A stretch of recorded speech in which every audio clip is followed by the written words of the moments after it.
Habari za mchana Miguel na wahuduma wote waliokusanyika pale. Hebu Mungu awabariki na walinde na muendelee kuwa na mchana wa furaha uliojawa na baraka za Kristo Mwokozi wetu. Kwangu ni upendeleo mkuu kwa ongoza wahuduma waliokusanyika pale Pereira katika tukio hili ili kumwomba Kristo baraka zake juu ya kila mmoja wenu na pia kuwashukuru kila mmoja wenu wa huduma na makusanyiko yenu kwa msaada mnaotoa kwa mradi mkuu wa hema kuu hekalu pale Puerto Rico.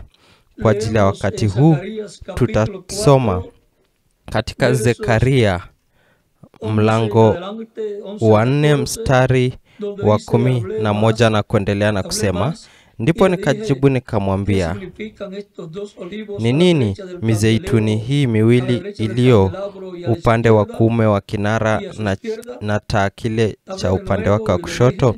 Nami nikajibu mara ya pili nikamuuliza, ni nini haya matawi mawili ya mizeituni ambayo kwa njia ile mifereji miwili ya dhahabu hutoa mafuta yao? Akanijibu akasema, hujui hivi ni nini? Nikasema, la, Bwana wangu.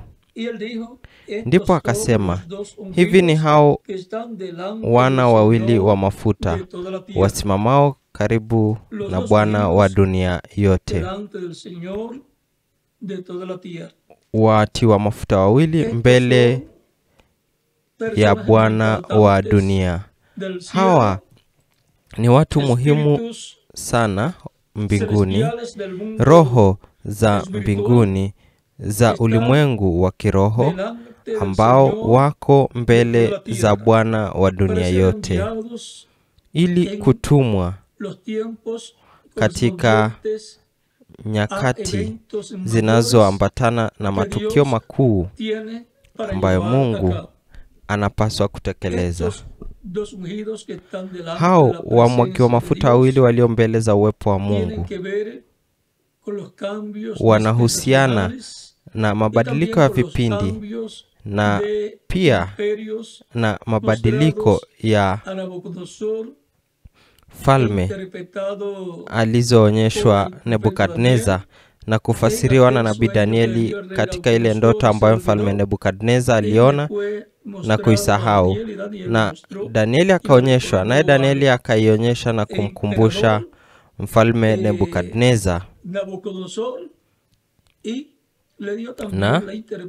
na pia akampea tafsiri ya sanamu hiyo kubwa ya ajabu iliyokuwa na kichwa cha dhahabu, kifua na mikono ya fedha, tumbo na mapaja ya shaba,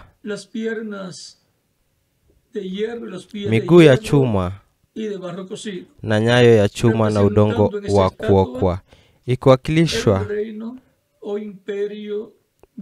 katika sanamu hiyo ufalme au milki ya mataifa na safari yao.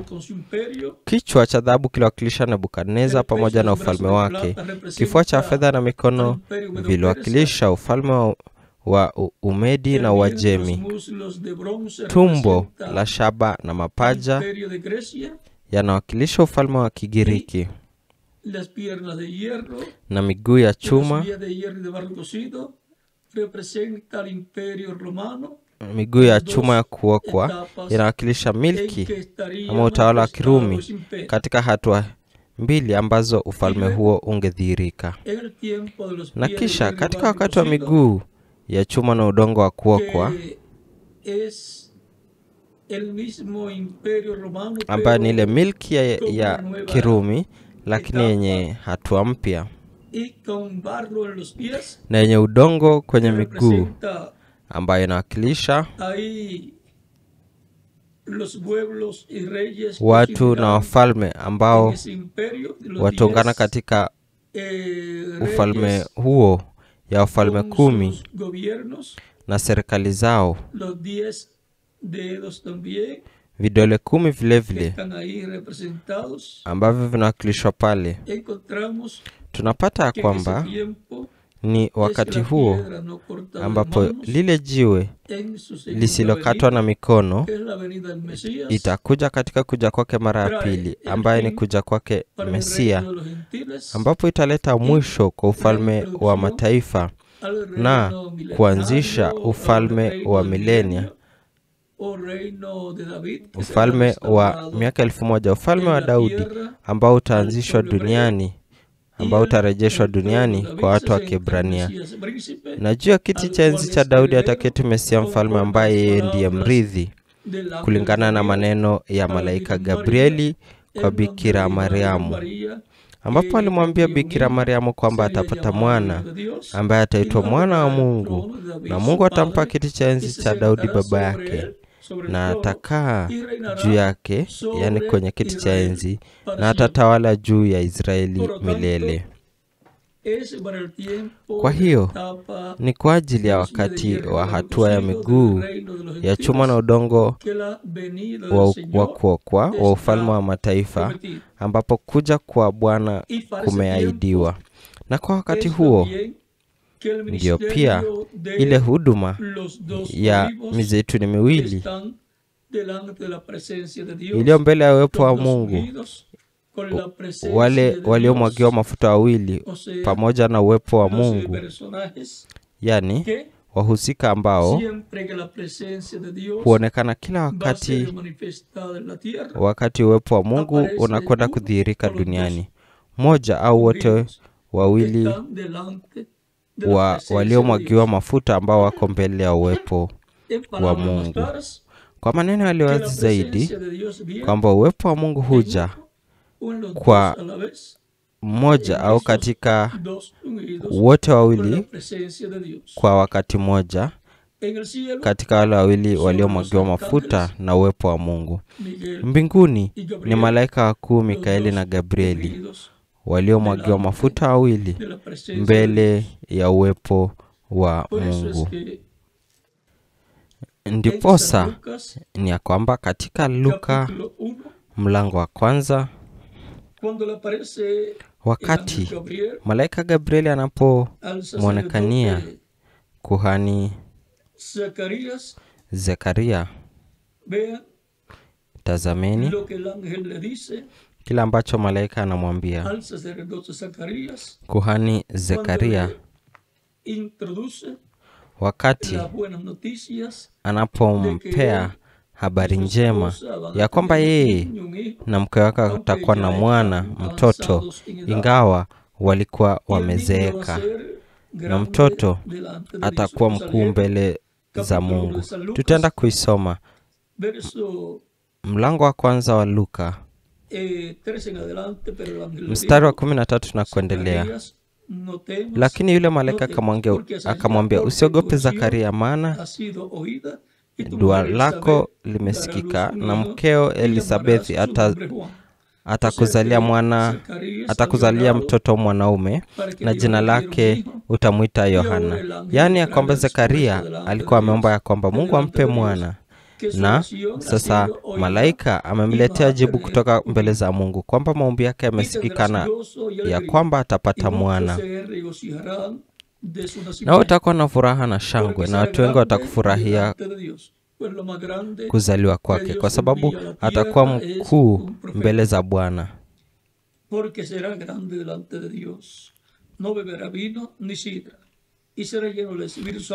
Na jambo kuu zaidi ambalo Mungu hutuma duniani ni nabii. Hata kunywa divai wala kileo, naye atajazwa Roho Mtakatifu hata tangu tumboni mwa mamaye. Jambo lililotukia Mariamu alipokwenda kumwona Elisabethi binamu wake, jamaa yake, ambaye tayari alikuwa na mimba ya miezi 6, na ndani ya tumbo lake alikuwa mtoto Yohana. Na Mariamu alipomsalimia jamaa yake, mtoto aliyekuwa ndani mwa Elisabethi aliruka kwa furaha. Hapo alijazwa na Roho Mtakatifu. Na wengi katika Israeli atawarejeza kwa Bwana Mungu wao.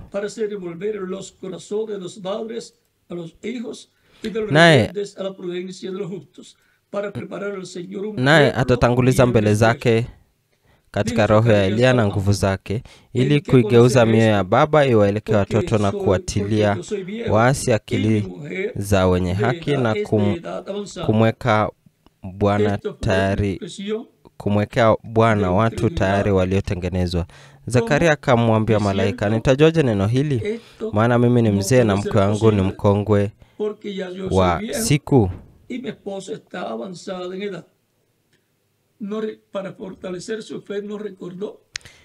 Hilo lilikuwa onyesho la kutoamini, kana kwamba kusema hili haliwezekani kwa sababu mimi tayari ni mzee na mke wangu amezeeka. Ili kuimarisha imani yake, hakuwakumbuka Abrahamu na Sara. Abrahamu ambaye tayari alikuwa na umri wa miaka 99 na Sara aliyekuwa na umri wa miaka 89. Mungu alipothibitisha kwa mara ya mwisho ahadi ya kwamba angekuwa na mwana, akampa jina la mwana ambaye angemzaa, akamwita Isaka. Anaendelea kusema, Zakaria anasema, Zakaria akamwambia malaika, nitajuaje neno hili? Maana mimi ni mzee na mke wangu ni mkongwe wa siku mingi. Malaika akamjibu akamwambia, mimi ni Gabrieli nisimamaye mbele za Mungu, nami nimetumwa niseme nawe na kukupasha habari hizi njema. Na sasa utakuwa bubu.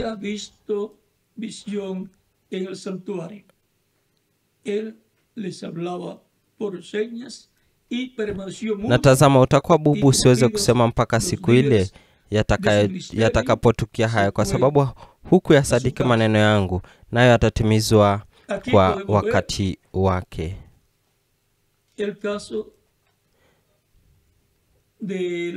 Na wale watu walikuwa wakimngojea Zakaria wakastaajabu kukawia kwake mle hekaluni.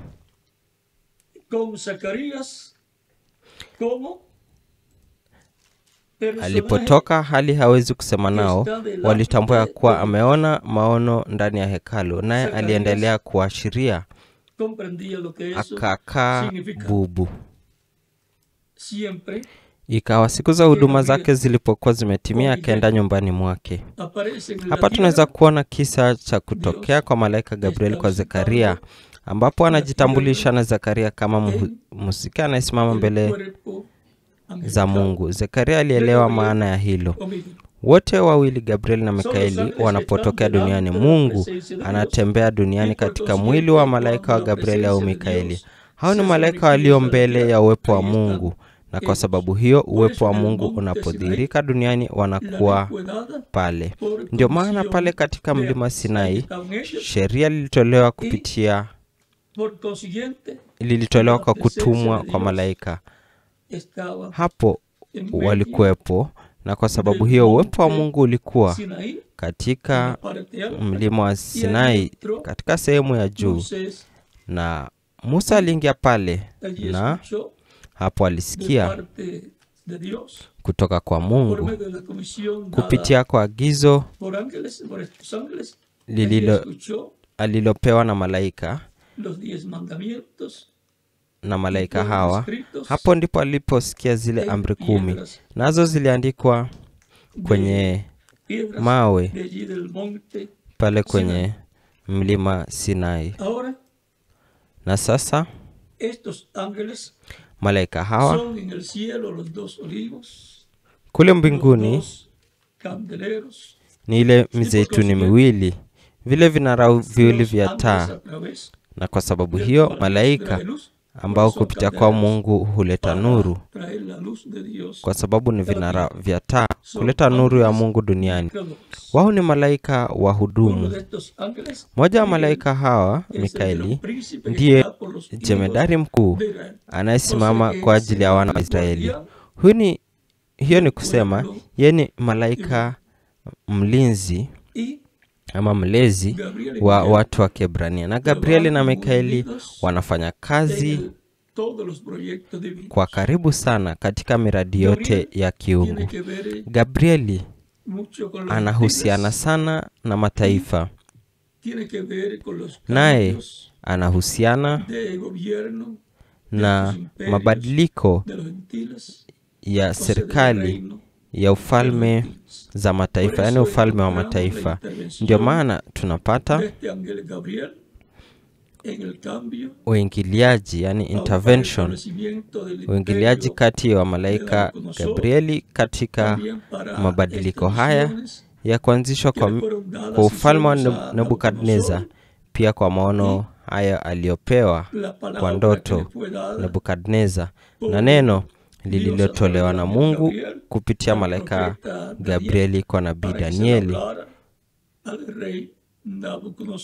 ili aseme ama anene na mfalme Nebukadneza.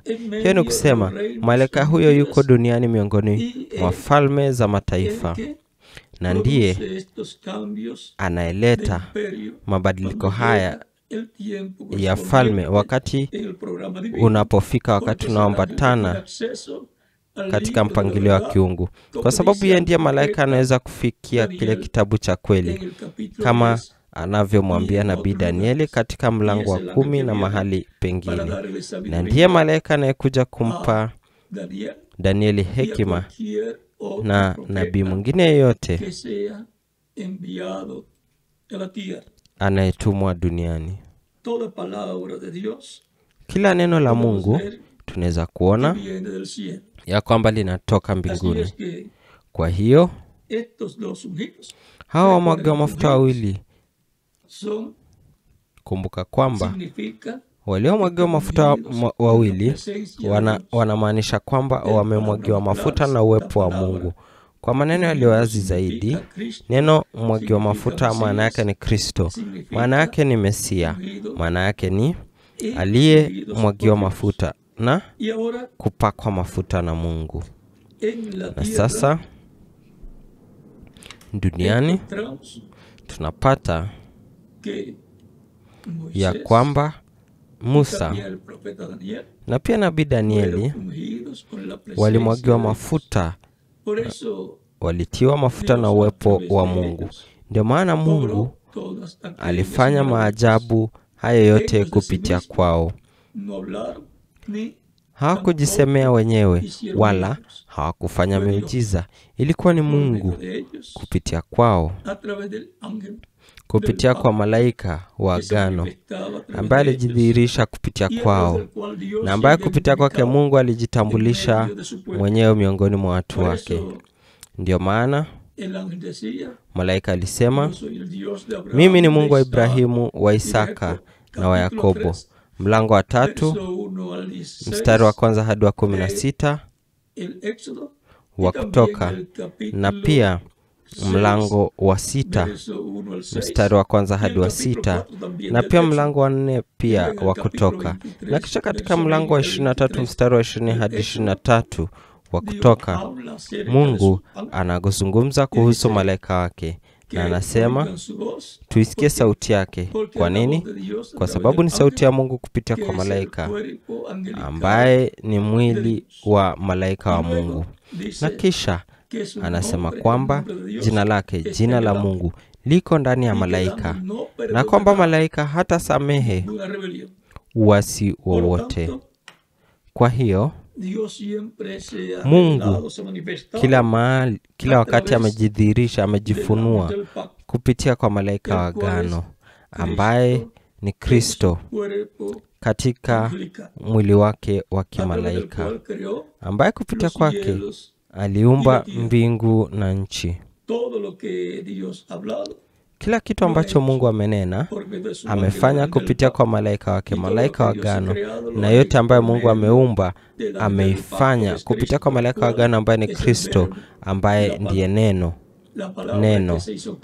lililofanyika mwili katika kila nabii, katika sehemu inayoambatana na kila kizazi. Kwa kuwa malaika alikuwa katika kila mjumbe, katika kila nabii mjumbe, na kisha katika Yesu, na kisha katika mitume, kisha katika wale wajumbe wa 7, na katika wakati wa mwisho atakuwa ndani ya malaika wa Bwana Yesu Kristo, ambaye Yesu anasema, Kristo katika Roho Mtakatifu katika Ufunuo mlango wa kwanza anasema ya kwamba yeye ametuma malaika wake ili kutangaza, ili kufunua mambo haya yote ambayo hayana budi kwako upesi. Katika Ufunuo mlango wa kwanza mstari wa kwanza hadi wa 3, Ufunuo mlango wa 22 mstari wa 6, na Ufunuo mlango wa 22 mstari wa 16. Hebu tusome maandishi fulani hapa katika kitabu cha Ufunuo. Mlango wa 22 mstari wa 6 inasema, kisha akaniambia, maneno haya ni ya amini na kweli. Naye Bwana Mungu wa roho za manabii alimtuma malaika wake kuwaonyesha watumwa wake mambo ambayo hayana budi kwako upesi.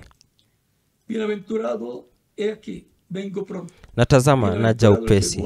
Heri yeye ashikaye maneno ya unabii wa kitabu hiki. Hapa tumeona kwamba aliyetumwa na Bwana ni malaika wa Bwana. Hapa tunaiona wazi zaidi katika mlango wa 22 mstari wa 16. Mimi Yesu nimemtuma malaika wangu kuwashuhudia ninyi mambo haya katika makanisa. Ni nani anayemtuma malaika? Yesu Kristo katika mwili wake wa kimalaika. Kristo katika Roho Mtakatifu miongoni mwa kanisa lake amemtuma malaika wake ili kutangaza mambo haya yote, ili kushuhudia mambo haya yote ambayo hayana budi kwako upesi kupitia kwa hatua mbalimbali ya kanisa. Anaendelea kusema, mimi ndiye niliye shina na mzao wa Daudi, ile nyota ya kung'aa ya asubuhi. Yeye ni shina na mzao wa Daudi, yani ya kwamba Daudi alitoka kwake, alitoka kutoka kwa uzao wa Kristo, wa Mesia, wa malaika wa agano. Yeye ni shina na uzao wa Daudi, na pia ni mzao kulingana na mwili, ni mzao wa mfalme Daudi. Na sasa hebu tusome katika, tuone Yohana alitaka kumwabudu malaika na malaika alimwambia kwamba usifanye hivyo. Malaika inasema hapa katika wa Ufunuo mlango wa 22, nami Yohana ndimi niliyesikia na kuyaona mambo haya, na hapo nilipoyasikia na kuyaona nilianguka ili nisijudu mbele ya miguu ya malaika yule mwenye kunionyesha hayo. Na akaniambia, angalia, usifanye hivyo. Mimi ni mtumishi wako na wa ndugu zako manabii na wa wale washikao maneno ya kitabu hiki, mwabudu Mungu. Malaika huyu hakukubali ibada ya Yohana, bali alimwambia ya kwamba asimwabudu bali amwabudu Mungu. Na pia tayari alikuwa ameshakataa hiyo kumwabudu malaika. Katika Ufunuo mlango wa 19 mstari wa 9 na kuendelea, ambapo inasema, naye akaniambia, andika, heri walioalikwa karamu ya harusi ya mwanakondoo. Akaniambia, maneno haya ni maneno ya kweli ya Mungu. Nami nikaanguka mbele ya miguu yake ili nimsujudie. Akaniambia, nikaanguka mbele ya miguu yake ili nimsujudie. Akaniambia, angalia, usifanye hivi. Mimi ni mtumishi mwenzako na wa ndugu zako walio na ushuhuda wa Yesu. Msujudie Mungu, kwa maana ushuhuda wa Yesu ndiyo roho ya unabii. Na sasa hapa tunaweza kuona kwamba malaika hakukubali ile ibada na alimwambia kwamba amwabudu Mungu. Malaika huyu ni roho ya nabii ambaye amekuwa miongoni mwa kanisa wakati huu wote, na ambaye katika wakati wa mwisho atakuwa katika mwili wa mwanadamu, na ndani yake kutakuwa na utimilifu wote wa Kristo, na kupitia kwake Kristo ambaye anafanyisha kazi hizo huduma, atafanyisha kazi huduma, ataendesha hizo huduma za Musa na Elia, ambazo ni huduma za mizeituni miwili duniani, ambazo zinaendeshwa na mizeituni miwili iliyo mbinguni, ambayo ni Gabrieli na Mikaeli. Ndio maana katika Ufunuo mlango wa 7 mstari wa kwanza na kuendelea inasema, baada ya hayo nikaona malaika wanne wamesimama katika pembe 4 za nchi, wakizizuia pepo 4 za nchi, upepo usivume juu ya nchi wala juu ya bahari wala juu ya mti wowote. Nikaona malaika mwingine akipanda kutoka mawio ya jua, mwenye muhuri wa Mungu aliye hai. Akapiga kelele kwa sauti kuu wale malaika 4 waliopewa kuidhuru nchi na bahari, akisema, msidhuru nchi wala bahari wala miti, hadi tutakapokwisha kuatia muhuri watumwa wa Mungu wetu juu ya vipaji vya nyuso zao. Nikasikia hesabu yao waliotoa muhuri katika kabila ya Israeli, watu 144,000. Wa kabila ya Yuda 12,000 waliotoa muhuri, wa kabila ya Rubeni 12,000, wa kabila ya Gadi 12,000. Na anaendelea hivyo kuorodhesha kila kabila na 2,000 ya kila kabila. Huyu malaika anakuja na muhuri wa Mungu iliyo hai. Muhuri wa Mungu aliye hai ni nini? Ni Roho Mtakatifu.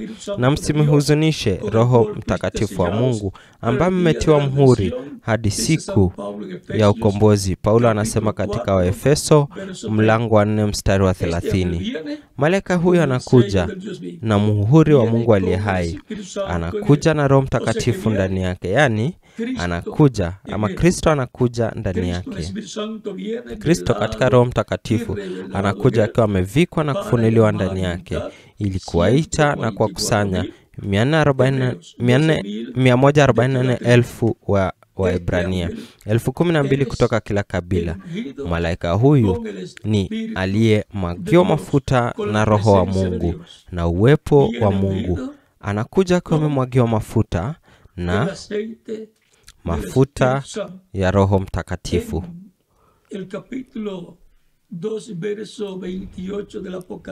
Katika Ufunuo mlango wa 2 mstari wa 28 inasema, Kristo anamwambia mshindi ya kwamba atampea nyota ya asubuhi. Na Ufunuo mlango wa 22 mstari wa 16 anasema, mimi Yesu nimemtuma malaika wangu kuwashuhudia ninyi mambo haya katika makanisa. Mimi ndimi niliyeshina na mzao wa Daudi, ile nyota yenye kung'aa ya asubuhi. Kristo atampea nini? Malaika ambaye anakuja na muhuri wa Mungu aliye hai atampa nyota yenye kung'aa ya asubuhi, ambaye ni Roho Mtakatifu, ambaye ni Roho wa Mungu. Anakuja katika malaika huyu mjumbe, katika nabii huyu mjumbe, ili kuwaita na kwa kusanya 144,000 ya Waebrania, 12,000 kutoka kila kabila. Huyu ndiye malaika ambaye kupitia kwake Mungu anakusanya makabila yaliyopotea na kuwaunganisha na makabila ya Yuda na kabila ya Benjamini, ambao wanaambatana na ufalme wa kusini, ufalme wa Yuda, na hivyo anaunganisha ufalme wa kaskazini na makabila 10 na ufalme wa kusini iliyo na makabila 2. Kwa hivyo, ama hivyo ndivyo anavyorejesha makabila 10 ya Israeli Ama hivyo ndivyo anavyorejesha makabila 12 ya Israeli, ili pia kurejesha ufalme wa Daudi kwa watu wa Kiebrania, ufalme utakaokuwa ufalme ambao Mesia mwana mfalme atarejesha, ambaye atakaa kwenye kiti cha enzi cha Daudi na kutawala juu ya Ebrania milele, na ufalme wake hautakuwa na mwisho. Na mataifa mengi ya watu wa mataifa yataingia katika ufalme huo na kupokea baraka za Mungu. Hapo ndipo watapata pia amani ya kudumu, haki ya kudumu ya kijamii, na kwa hiyo furaha. Kwa hiyo Wayahudi na wa mataifa wanangojea kuja kwa mtu duniani ambaye atakuwa na sifa hizi na ahadi hizi zikidhihirishwa ndani yake.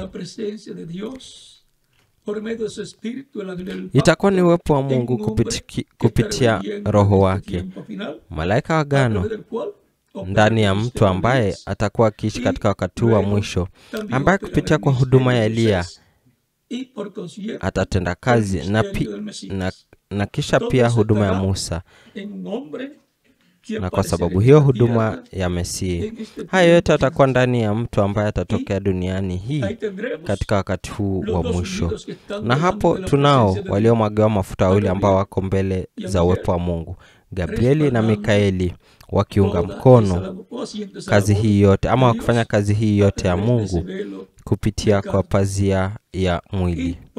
Na hivyo basi mtu huyu atamwagiwa mafuta na Mungu katika wakati wa mwisho, akimwagiwa mafuta na uwepo wa Mungu na Roho wa Mungu. Ndiposa ni kwamba mchungaji William Branham, ambaye alikuwa ni mtangulizi wa mambo haya yote, ambaye atakuwa anatokea katika wakati huu wa mwisho, alisema katika ujumbe wa kwenye kitabu cha mihuri, alisema kwamba anaamini ya kwamba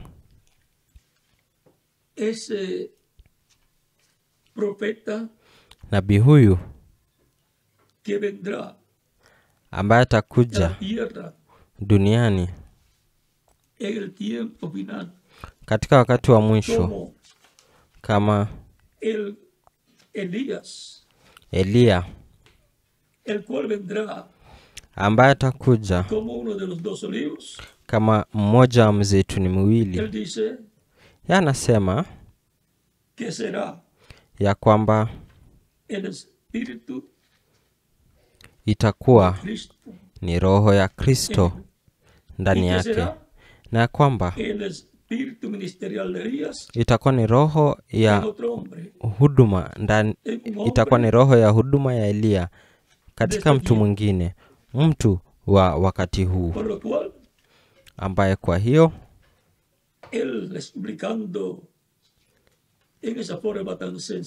kwa kueleza siri hii kwa njia hii rahisi sana, tunapata ya kwamba kwa hiyo anatuonyesha kwamba mtu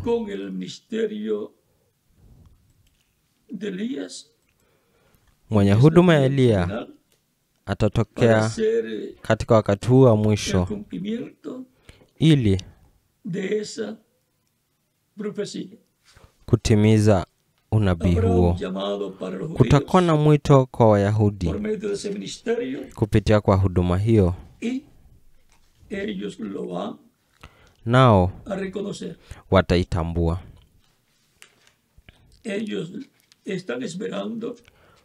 Wao wanamngojea mtu huyo. Sasa mchungaji William Branham anasema ya kwamba baragumu ya 7 ni manabii wawili, Musa na Elia. Hizo ni huduma mbili, na kwamba muhuri wa 7 ni kuja kwa Bwana. Na anasema muhuri wa 7 na baragumu ya 7 ni kuja kwa Bwana. Kwa nini? Kwa sababu mwana wa Adamu anakuja pamoja na malaika zake. Yani anakuja na huduma za mizeituni miwili ikiendeshwa ndani yake, ndani na kwa Roho wa Kristo, Roho Mtakatifu. Na pia anasema Roho pekee ya Eliya ni juaye ni Roho ya Kristo, kwa sababu huyo ndiye anayeendesha huduma katika manabii wote wajumbe aliyowatuma. Utapata hayo katika ukurasa wa 149 wa kitabu cha Mihuri, na pia kwenye ukurasa wa 399 wa kitabu cha Mihuri katika Kihispania, na pia katika kitabu cha Manukuu kwenye ukurasa 128, 129 na 130, na pia kwenye 149. Hebu tuone hapa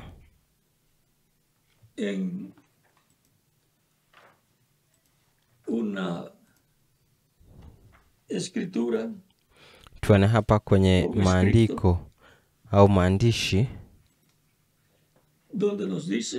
ambapo anatuambia katika fungu ama ukurasa 128 fungu 1150. Sasa mara kanisa hii siri ya muhuri wa 7 inapojulikana, kumbuka kwamba kanisa ambalo linaenda kubadilishwa na kunyakuliwa ili kwenda pamoja na Kristo kwenye karamu ya jioni ya harusi ya mwana kondoo litapokea imani, ufunuo ya kubadilishwa na kunyakuliwa. Na huo ni ufunuo wa muhuri wa 7, ufunuo wa kuja kwake Bwana kwa kanisa lake katika siku ya mwisho. Kama vile ufunuo wa kuja kwa Kristo mara ya kwanza kupitia kwa kuhubiriwa kwa Injili ya neema inavyotupea imani ya kupokea wokovu na uzima wa milele, kupokea kubadilishwa kwa ndani, kupokea kuzaliwa mara ya pili, na kupokea mwili wa kimalaika, mavazi ambayo ni mavazi ya harusi. Pia ufunuo kuja kwa Kristo mara ya pili kwa kanisa lake, kuja kwa Kristo kwa kanisa lake kabla ya dhiki kuu inatupea imani ya kubadilishwa na kunyakuliwa na kuchukuliwa pamoja na Kristo kwenye karamu ya jioni ya harusi ya mwana kondoo, na mwili mpya usiokufa, usioharibika na yenye ujana kwa milele yote, kama mwili uliotukuzwa wa Kristo Mwokozi wetu. Ni rahisi hivyo. Na pia baada ya karamu hii ya jioni ya harusi ya mwana kondoo, ambapo kanisa lake biharusi na Kristo wanavikwa taji ili kushuka duniani kwa ufalme, ili kurejeshwa kwa ufalme wa Daudi ambao Mesia mwanamfalme atarejesha. Basi Kristo, Mesia Kristo na kanisa lake watatawala juu ya ulimwengu katika ufalme huo wa Daudi kwa ajili ya baraka ya watu wa Kiebrania wa Mashariki ya Kati yote, na kwa mataifa yote ambao wataingia katika ufalme huo. Ingawa mataifa yote hawataingia kulingana na maneno ya Kristo katika Mathayo 25:31 hadi 46, mataifa mengine hayataingia kwa sababu waliwatendea vibaya ama walitenda vibaya kanisa la Bwana Yesu Kristo na Wayahudi pia. Ndiposa mataifa hayo yanayohusiana na mateso na vifo vya Kristo na Wayahudi hawataweza kuingia katika ufalme wa Mesia. Watahukumiwa katika mwanzo wa ufalme wa Mesia. Wakati Mesia anapoketi juu ya kiti cha enzi cha Daudi, watakutana mbele zake mataifa yote na atawahukumu. Sasa atawaweka kwenye mkono wa kuume, jinsi mchungaji anavyoweka wanakondo zake kwenye mkono wa kuume. Ataweka mkono wa kuume wale watakaoingia katika ufalme wa Mesia, wale waliotenda vibaya Wayahudi na kanisa la Bwana Yesu Kristo. Kristo mwenyewe alisema ya kwamba yeyote anayewatenda vizuri ama anayewatenda vizuri mmoja hawa wadogo, hawatapoteza zawadi yao. Zawadi ni uzima wa milele, ni kuingia katika ufalme wa Mesia. Na tunapata kwamba ataweka mataifa mengine kwenye mkono wake wa kushoto, jinsi mchungaji anavyoweka mbuzi kwenye mkono wake wa kushoto, naye atawahukumu na kuwatupa kwenye ziwa la moto, yani atawatupa jehanamu, jinsi anavyosema katika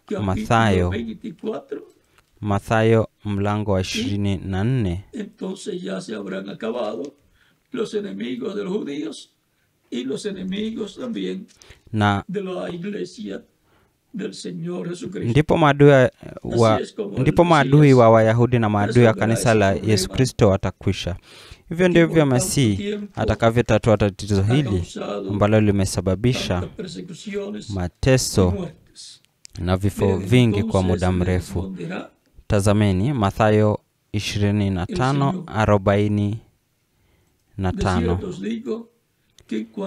Naye atawajibu akisema, naam, akisema, amin nawaambia, kadri msimvyo mtenda mojawapo wa hao walio wadogo hamkunitendea. Na hao watakwenda zao kuingia katika adhabu ya milele, bali wenye haki watakwenda katika uzima wa milele. Sasa tunaweza kuona adhabu ya watu hao. Mlango wa 41 inasema, kisha atawaambia na wale walioko mkono wake wa kushoto, ondokeni kwangu mliolaaniwa, mwende katika moto wa milele aliowekewa tayari Ibilisi na malaika. Yani moto wa milele umeandaliwa kwa Ibilisi na malaika zake na mataifa na watu ambao wanawatenda vibaya Wayahudi na kanisa la Bwana Yesu Kristo. Huu ndio utakaokuwa mwisho wa maovu, mwisho wa wale wanaofanya madhara, wanaofanya vibaya kwa wale ambao wanaowatenda vibaya wale wanaomtumikia Mungu. Ndiposa katika Malaki mlango wa 4 inasema, kwa maana angalieni, siku ile inakuja inawaka kama tanuru, na wale wote wenye kiburi, nao wote watendao uovu watakuwa makapi, na siku ile inayokuja itawateketeza, asema Bwana wa majeshi, hata haitawaachia shina wala tawi. Dunia litapitia ongezeko la joto ambapo mamilioni ya wanadamu watateketezwa. Hii italetwa na volkano na pia vita vya tatu vya dunia vya atomiki ambavyo pia vitasababisha volkano kulipuka, pamoja na zile ambazo tayari zinalipuka ama zinafanya kazi. Kwa hiyo tunaweza kuona kwamba hatua ngumu inangojea dunia na pia wakazi wa sayari hii, na ndio maana kila kitu kinajiandaa kwa ajili ya tukio hili, na ni kitu kinachofanana na kile kilichotokea kwa sayari ya Zuhura, yani Venus, ambayo kwa sasa ni eneo ambalo hali joto yake ni takriban degree 400 na kitu, na pale hakuna mimea huko, hakuna chochote. Hatujui ni nyuzi joto ama degree ngapi zitapanda katika siku hizo hapa duniani, wakati dunia itakapokuwa katika hali hiyo ambayo imeashiriwa kwa ajili ya siku ya kuja kwa Bwana, ambayo itakuwa ni siku inayowaka kama tanuri, na wote wenye kiburi watakuwa makapi, watachomwa. Kwa hivyo sehemu nyingi au maeneo mengi ya dunia yatakuwa na hali hii, na hii ni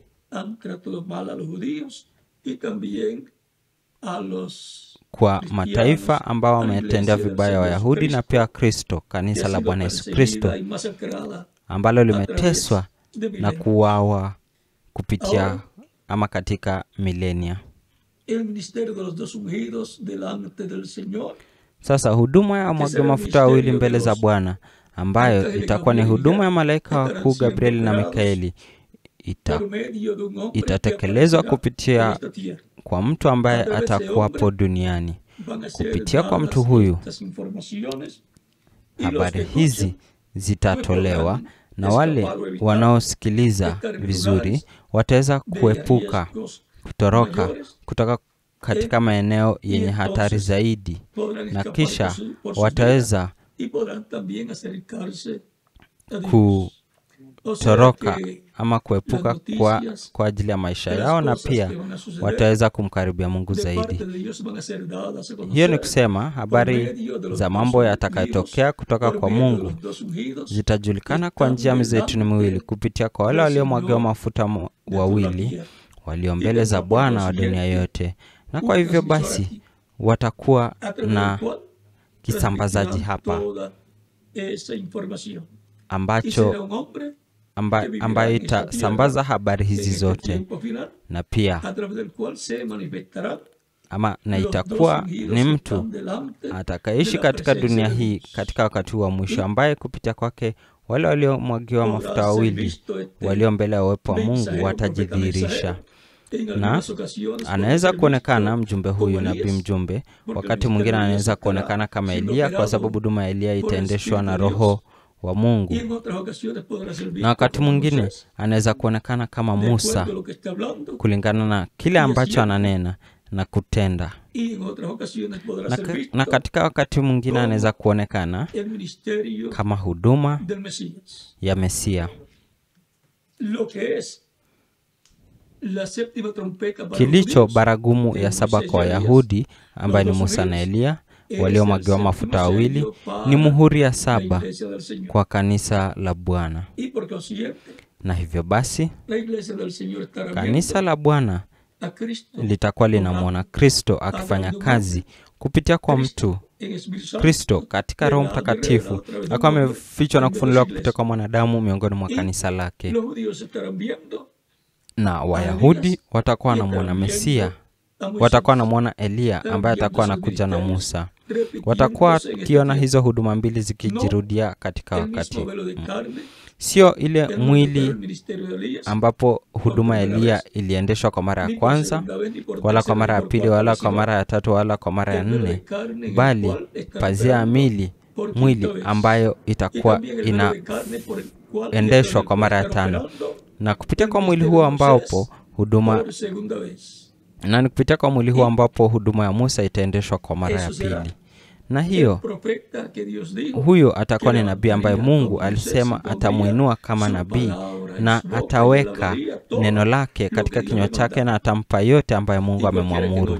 Na yeyote ambaye hasikii yale ambaye ananena katika jina la Bwana, Mungu atamdai. Anasema katika Kumbukumbu la Torati mlango wa 18 mstari wa 15 hadi wa 18. Kwa hiyo tuko katika wakati mwafaka ili ya kwamba ahadi hizi zitimie miongoni mwa jamii wa Kristo, na pia miongoni mwa Wayahudi, kwa mataifa miongoni mwa jamii wa Kristo, na kwa Wayahudi miongoni mwa dini yao, na miongoni mwa taifa lao. Wale waliomwagiwa mafuta wawili mbele za uwepo wa Bwana wa dunia yote. Hiyo itakuwa kile ambacho Mungu atakuwa anatimiza katika wakati huu wa mwisho. Wale waliomwagiwa mafuta wawili pia waliwakilishwa katika mwanamfalme Zerubabeli na kuhani mkuu Yoshua, kwa kuwa huduma hizo za mfalme na kuhani zitakuwa duniani, zitakuwa zimedhihirishwa na waliomwagiwa mafuta wawili walio mbele za uwepo wa Bwana. Watakuwa nadhihirisha hizo huduma, na hivyo basi huduma hizo muhimu zitakuwa zinadhihirishwa, ya kuhani mkuu na ya mfalme. Hiyo itakuwa katika pazia ya mwili, ambapo huduma ya waliomwagiwa mafuta mawili itakuwa ikiendeshwa na huduma ya Mesia pia, kama mfalme na kama nabii. Nabii na mfalme, au mfalme na nabii. Na itakuwa hivyo katika kutimia kwa ahadi kwa ajili ya siku ya mwisho miongoni mwa jamii ya Kristo na miongoni mwa Wayahudi waliomwagiwa mafuta wawili mbele za uwepo wa Bwana wa dunia yote. Kwangu imekuwa ni upendeleo na baraka kuu kuwa pamoja nanyi wa huduma na washirika katika mwili wa siri wa Kristo, nikiwashuhudia kuhusu waliomwagiwa mafuta wawili mbele za uwepo wa Bwana wa dunia yote. Mwendelee kuwa na jioni iliyojawa na baraka za Mungu, na hebu Mungu atumie kwa njia kuu katika kazi yake inayoambatana na wakati huu wa mwisho, katika miongoni mwa jamii ya Kristo na pia miongoni mwa Wayahudi. Na hebu kazi yetu katika Bwana itambulike kama hazina zinazowekwa, zinazojumlishwa na kuweka katika ufalme wa mbinguni kwa ajili yenu wa huduma na washirika wa makusanyiko yenu. Na tutaendelea kuonana milele yote katika kubadilishwa katika mhuri wa tatu, ambapo mvuto huu wa tatu, utimilifu, utatimia katika hema kuu hekalu, ambayo itaonekana ama itatokea, na inafaa ionekane na kundi la siku ya mwisho, sio kundi la kwanza, la pili, la tatu, la nne, la tano, wala la kizazi cha sita au cha saba, bali inafaa iambatane na kizazi cha juu la pembeni, kizazi cha kuja kwake mwana na malaika zake, kizazi cha kuja kwa wale waliomwagiwa mafuta wawili naye pamoja na Bwana, ili kwa njia hiyo kujidhihirisha katika utimilifu wake wote, katika kutimia kwa yote yaliyoonekana katika ono la hema, ambayo itakuwa ni kutimia kwa mvuto wa tatu, na ambapo lugha inayoambatana itakuwa ni lugha linaloambatana na kundi la kizazi hicho kamilifu, kizazi cha jiwe la pembeni, kizazi ambacho kinayokataji kanisa la Bwana, na huduma ya siku ya mwisho inayokataji huduma zote, waliomwagiwa mafuta wawili mbele za uwepo wa Bwana wa dunia yote.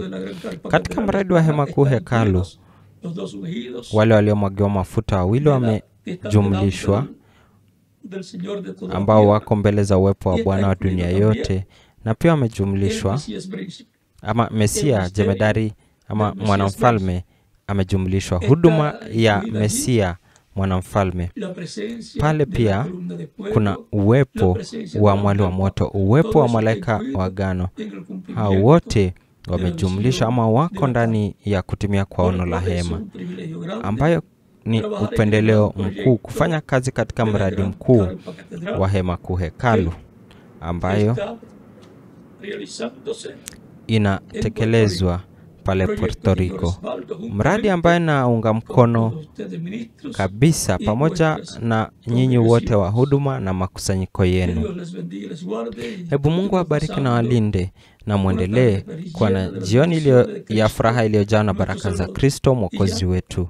Na usiku nitakuwa mara nyingine tena pamoja nanyi na pamoja na wale wote wataokuwepo wa makusanyiko yenu hapa Pereira na mataifa na maeneo mengine ya karibu. Mungu awabariki na walinde. Na hadi usiku Mungu akipenda, ombeni sana kwa ajili ya mkutano huo wa usiku ambapo mada itakuwa ni kanisa la Bwana Yesu Kristo likipokea imani ya unyakuzi. Muendelee kuwa na wakati wa furaha uliojawa na baraka za Mungu. Na acha pamoja nanyi mchungaji Mchungaji Miguel Bermudez Marin aendelee.